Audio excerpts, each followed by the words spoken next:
Welcome back to Mysterious Law UK, where we dig beneath the surface of Britain's towns and cities to find the stories that locals whisper about, but rarely tell outsiders. Tonight we're high in the Peak District, at over 1,000 feet above sea level.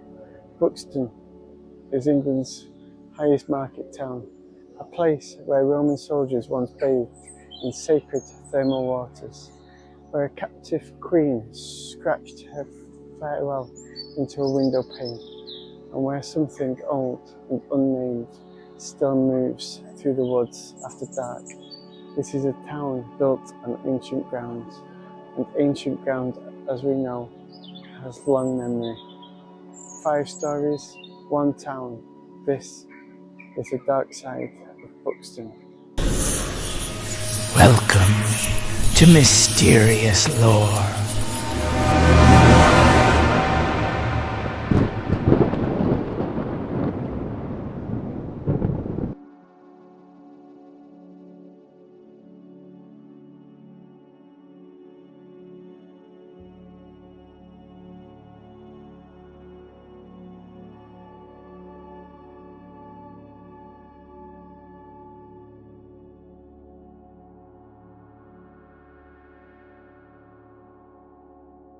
The Prisoner Queen.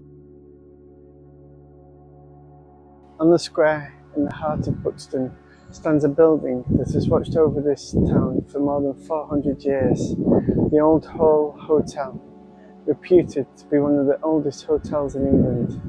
It dates back in its current structure to 1573, though historians believe some form of the building has stood on this spot since pre-Roman times.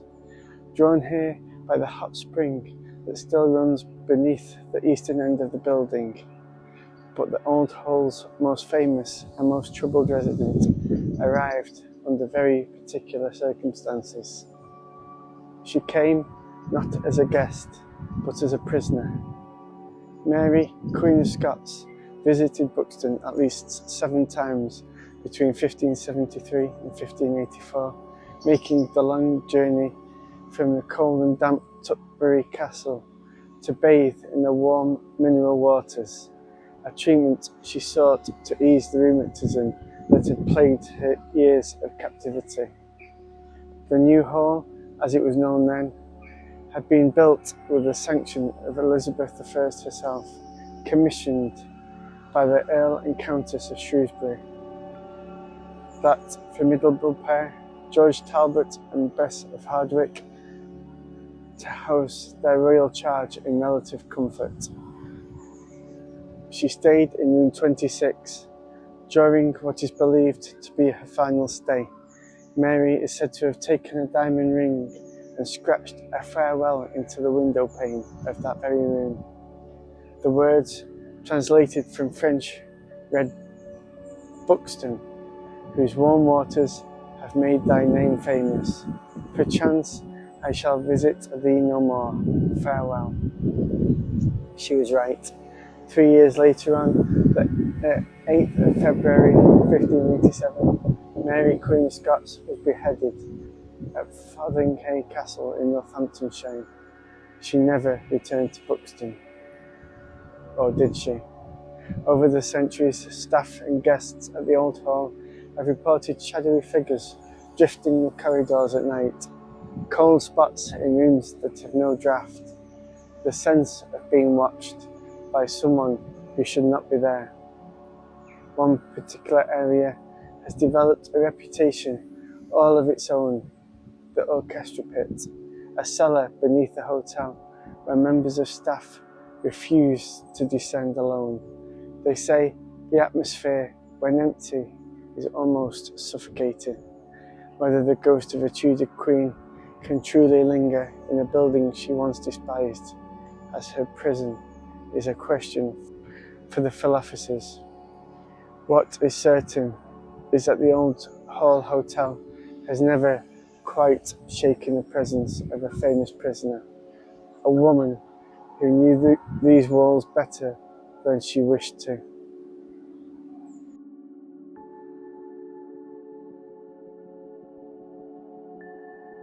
The spirits of the Devonshire Dome.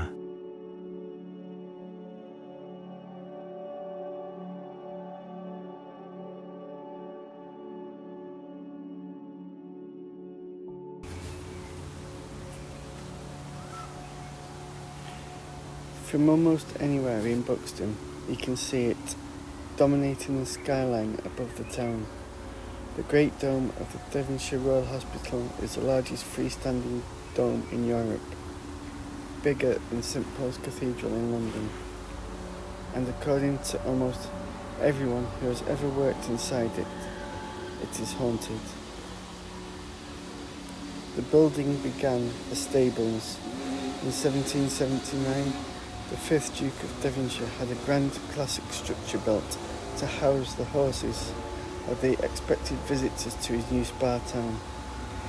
The architect was John Carr of York, and the design was a huge circular building arranged around a half-acre exercise yard, open to the sky. For decades, the ground level remained a stable, while the floor above was gradually converted into a hospital to treat the rheumatic poor. By 1880, the horses were out and the dome was in, an enormous feat that enclosed the entire exercise yard under one of the world's greatest roofs. For nearly 120 years, the Devonshire Royal Hospital treated patients here, becoming an internationally recognised centre for rheumatic disease, before finally closing its doors in the year 2000. It is a building, in other words, that has absorbed an enormous amount of human suffering, and the stories suggest that some of that suffering never left.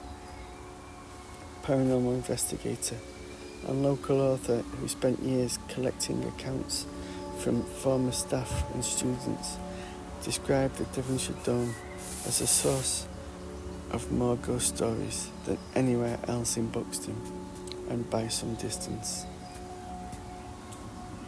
Almost everyone who has worked or studied there, it seems, has a tale.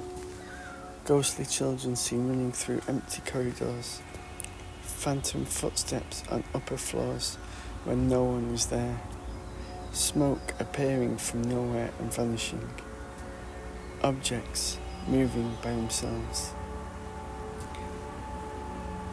A security guard called Carl Bothamley, who once worked night shifts in the building, gave a detailed account of his experiences. The sounds of movement in locked rooms, the sensation of being watched, temperature drops with no explanation. The spirit most commonly reported is that of a young nurse in old-fashioned attire, seen briefly and then gone. Perhaps most tellingly, when the author first wrote about the haunting of the Devonshire Dome on their website, they were, in their own words, inundated with responses from people who had their own stories to tell.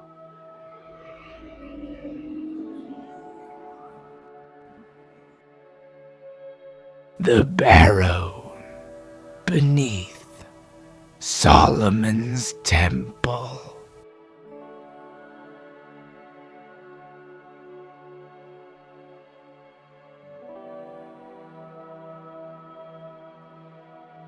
In the woods, above Poole's Cavern, a path winds upwards through the trees, through what locals call Grindlow, after the old word for burial hill. At the summit, the trees give way to open sky, and there stands a small stone tower known as Solomon's Tower. It looks innocent enough, a Victorian folly built in 1896 by public subscription to replace an earlier structure that had crumbled.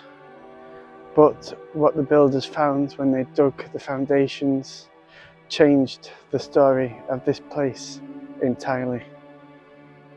Beneath the tower was a Bronze Age burial mound. An archaeologist named Micah Salt excavated it just before the new tower was constructed and found concentric rings of angled stone slabs, 4 human skeletons and cremated remains, alongside grave goods dating back to what is known as the Beaker period. Over 3,000 years ago, the bones were removed and put in Buxton Museum. The tower was built on top of what remained. It sits to this day on the dead, and perhaps it is this that explains what people have reported seeing in Grinlow Woods over the years. A local paranormal investigator who has written extensively about the area first brought the location to wider attention after sharing their own account: a procession of cloaked figures moving through the trees near the summit. They expected skepticism.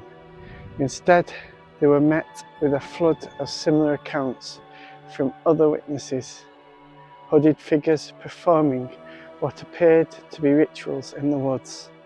A phantom hood with blazing red eyes seen charging up the path towards Solomon's temple before vanishing. Strange lights moving behind the trees in the hours after midnight. One visiting photographer captured what appeared to be a monk-like silhouette standing in the tree line during a daytime walk. There was, his account insists, no one else in the woods that day. The tower is a Grade 2 listed building, open to the public. You can climb to the top and look out across the whole of Buxton. But the ridge at 1,440 feet where it stands has been sacred ground and burial grounds for 3,000 years. Whatever was drawn to this hilltop in the Bronze Age appears in some form to still be here.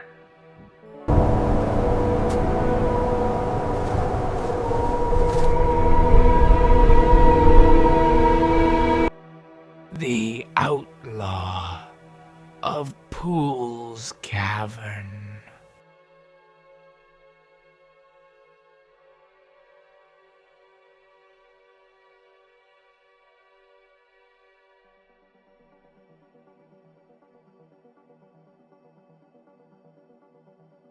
On the edge of Buxton, where the town gives way to the limestone hills of the Buxton Country Park, there is a cave that is 2 million years old. Long before there was a town here, long before there was a word for this landscape, the earth simply opened and the darkness swallowed everything that followed. It's called Poole's Cavern, and it takes its name from a man, or perhaps a legend, perhaps both.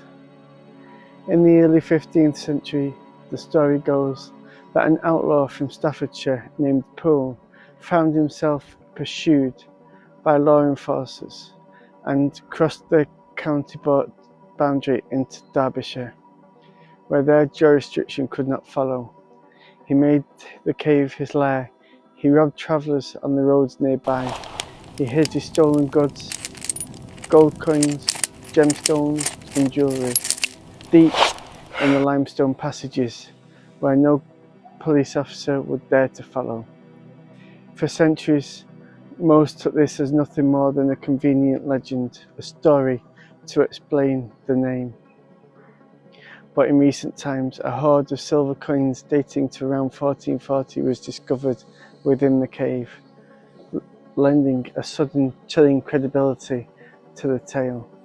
Perhaps Poole was real after all. The cave itself has been used by humans since the Stone Age. Neolithic artefacts, Roman pottery, evidence of Bronze Age occupation, all of it found in these caves. In this one dark mouth in the hillside. Charles Cotton declared it one of the 7 wonders of the peak in 1683. Mary, Queen of Scots herself visited on one of her stays in Buxton. and the stalactite formation within the cave is still pointed out today as Mary Queen of Scots Pillar, said to bear a name. But after dark, when the tours have ended and the guides have all gone home, something else is said to move through these passages. Tour guides who have worked at Poole's Cavern speak quietly as shadowy figures glimpsed at the farthest reaches of the cave, beyond the reach of the electric lights, whispering voices where there should be silence.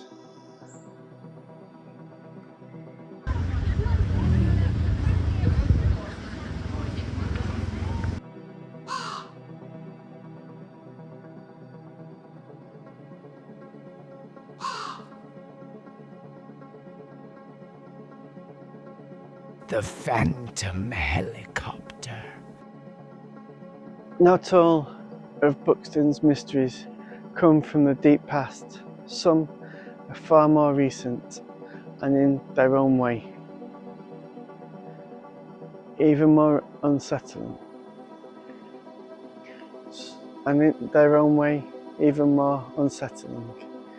In the years 1973 and 1974, residents of the Harpur Hill area on the high ground to the south of Buxton began reporting something strange in the skies above the moors. On multiple occasions, over a period of nearly 2 years, witnesses described a helicopter flying low over the area in the darkness. Not once, not twice, but repeatedly, always at night, always apparently purposeful, always gone before anyone could trace it. The reports were taken seriously enough to reach local press, seriously enough for the police to eventually be informed. Investigations were launched, inquiries were made, even aviation authorities were contacted. No one, not the police, not the press, not the Civil Aviation Authority, could identify who or what was behind the mysterious aircraft. No flight plan was ever found, no operator ever came forward, no logical explanation was ever offered. The phantom helicopter of Harpur Hill simply appeared, flew its unknown route over the darkened moors and vanished, leaving behind nothing but baffled witnesses and unanswered questions. Harpur Hill sits above an area with a long history of industrial activity, including a former ordnance depot and a chemical research facility. What if anything those connections might have to the mysterious helicopter? It's never been established. Perhaps the craft was military. Perhaps it was something stranger. Perhaps, as some have suggested, it was simply a ghost in the modern sense. Not a spirit, but an echo. Something that did exist once, briefly and inexplicably, and then ceased to be. The Paranormal database, which records strange phenomenon across Britain, lists the Harpur Hill phantom as unresolved. Over 50 years, it still remains exactly that.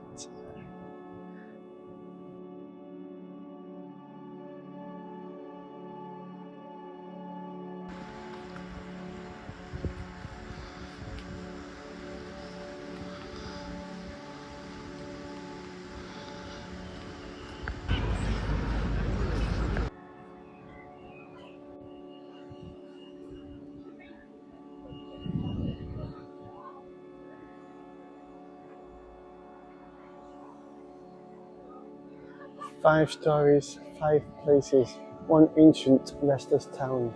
Buxton sits on the springs that were sacred 2,000 years ago. It held a captive queen. It shelters a cave with bones from 3 millennia past, and a barrow that was old when the Romans were young.